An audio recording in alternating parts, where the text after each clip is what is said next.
शिवसेना सांसद संजय राउत क्या एक बार फिर से गिरफ्तार हो सकते हैं? ये सवाल इसलिए उठ खड़ा हुआ है क्योंकि उन्होंने पिछले दिनों एक बयान दिया था कि मुख्यमंत्री एकनाथ शिंदे के जो बेटे हैं और सांसद हैं श्रीकांत शिंदे, उन्होंने उनकी उन्हें जान से मारने की सुपारी किसी एक शख्स को दी है जिसका नाम है राजा ठाकुर। हालांकि कल जब नासिक में जाकर पुलिस ने उनका बयान लिया, तब उन्होंने कहा कि एक उनके कार्यालय में जो सहकर्मी है वो काम करते, उन्होंने एक सूचना दी थी कि उनके ऊपर स्याही फेंकी जा सकती है और हल्ला किया जा सकता है। किसी स्पेसिफिक उस तरह की शिकायत, धमकी या साजिश की जानकारी नहीं है, और जिसके बिना पर अब जो है रात में कल जो थाने की पूर्व महापौर रही हैं मीनाक्षी शिंदे, उन्होंने कापुर बावड़ी पुलिस थाने में जाकर शिकायत दर्ज कराई और आरोप लगाया है कि झूठे बयान देकर संजय राउत ने श्रीकांत शिंदे की मानहानि की है और उन्होंने इस तरह का बयान देकर समाज में तनाव फैलाने का काम किया है, जिससे कि समाज में एक तरह से द्वेष फैलता है। इसीलिए उनके खिलाफ कापुरबाड़ी पुलिस थाने में 353 ए के तहत भी मामला दर्ज कर लिया गया है और मानहानि का मामला और झूठे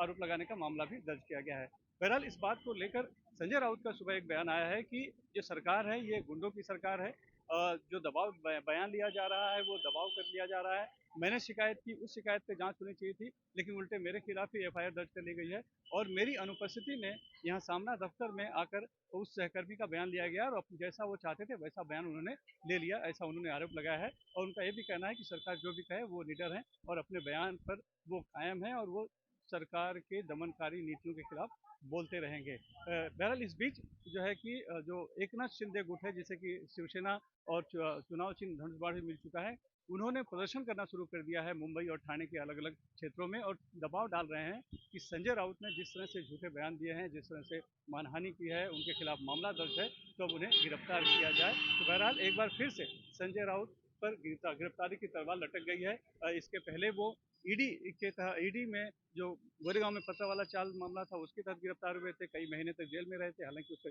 जमानत पर छूट कर आए हैं और हैं। लेकिन अब जो है जो नया जो मामला आया है उससे एक बार फिर उन पर गिरफ्तारी की तलवार लटक गई है। और जिस तरह से शिवसेना में जो विवाद चल रहा है, शिवसेना का नाम, चुनाव चिन्ह और पूरे और पार्टी पर कब्जे की बात है, उसको लेकर जो विवाद है वो थमता नजर नहीं आ रहा है। एक तरफ सुप्रीम कोर्ट में बहस चल रही है जो विधायक हैं उनकी उनकी योग्यता पर, दूसरी तरफ